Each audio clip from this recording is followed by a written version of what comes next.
Hello guys, karong gabi guys, tudluan ta mo unsaon pag-trade sa Precise Planning. So, adto ta sa Precise Planning nga application.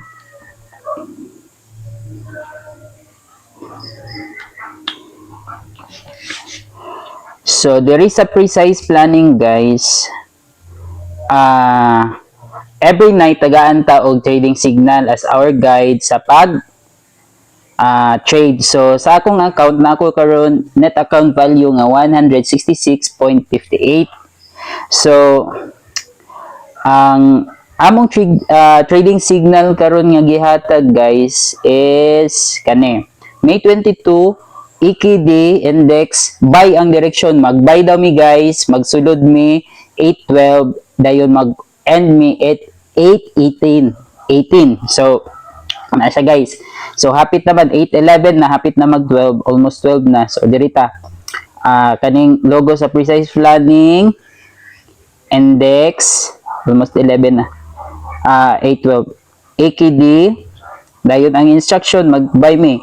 Buy, so 2026 ang ako ang trading lot akong i-confirm. Sa Precise Planning guys, ang imuhang capital, ang imuhang expected nga earnings is 2% sa imong capital. So adto ta sa calculator. So kaganina gikuan ako kung akong expected nga ako ang i-close out karon. So namang koy 166.58 as my capital. So ako dai na siyang i-times 0.02 nga ako ang target sa ako ang pag-close out karon. So naay koy target nga $3.33. So balik ta sa Precise Planning. I-back na ko ni adto ko sa position. Okay guys. Diri sa Precise Planning guys, diri nimo makita kung pila na ang money nga nga pwede nimo ma-close out.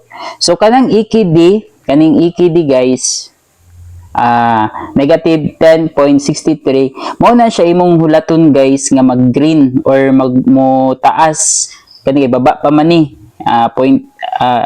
negative 11 pa. So nag-start man ta 8:12, so mag-end ta og 8:18 kay 6 minutes raman. So ato ang testingan og hulaton nato taman 8:18 kumubaba ba siya.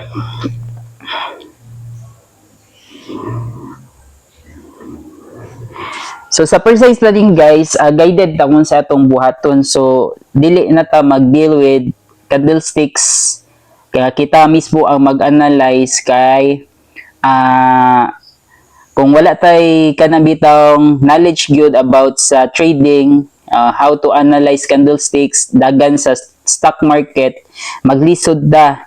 So there is a Precise Planning guys, mas gipasayon kay every night tagaan ta og trading signal sa mga coaches nga atong guide or atong sundon para sa ato ang pag-trade, kay para maka-earn ta diri sa Precise Planning. Kay ang uban when it comes to trading, ang ilahang perception, ilang huna-huna is lisod kayo, which is true gyud, pero diri sa Precise Planning natay guide kung unsaon pag-trade. So dili ta maglisod. So hinay na siya og pataas guys. Okay, so we still have 3 minutes.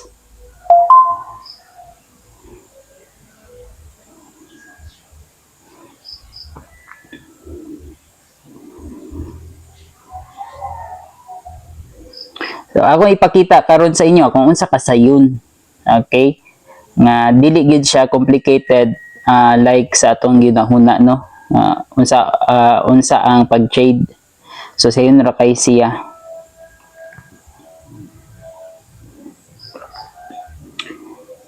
Okay, naghinay-hinay na siya og pataas.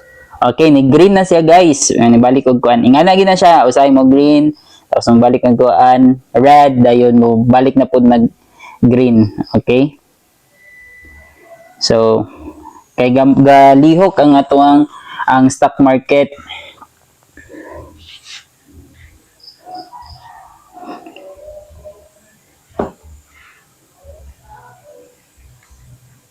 Okay, ni green na siya guys, na siya sa 1.53.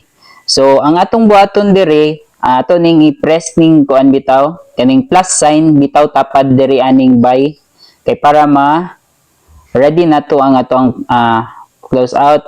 Okay, atong i-ready ato ang kamot dire sa close out. So ang atong target nga i-close out karon is 3.33, which is the 2% sa ato ang capital. So niabot siya 4 point something guys. So mo to atong targeton garon. Okay, so there is a precise planning guys, dili lang 2% ang usahay atong makuha, usahay more than that pag yun. So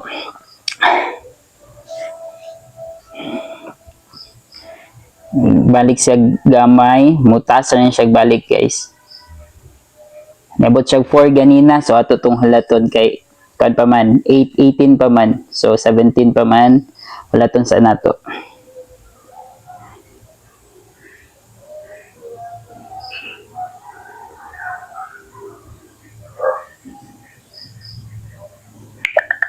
Okay, ito ra 335, 366, mataas pa ni 396, 350. Okay, halaton sa nato.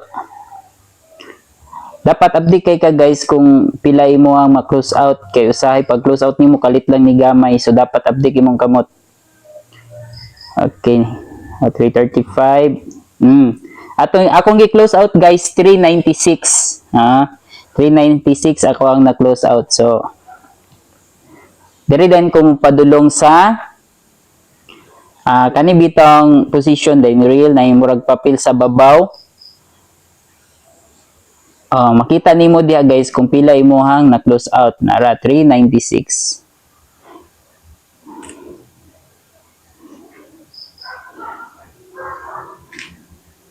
Okay, so naka 396 ta karon sa precise planning guys sa ato ang trading. Balik din ta dito sa atong account, muad na din to siya sa 166.58, muad din to ang 3.96, so nahimo ng 170.54 ang nasa ako ang account. So ugma kuha na po dahil nato ang atong trading lot ani, which is 170.54. Pakita sa inyo ha. Madugangan na po atong trading lot and madugangan na po atong target. Yan guys oh.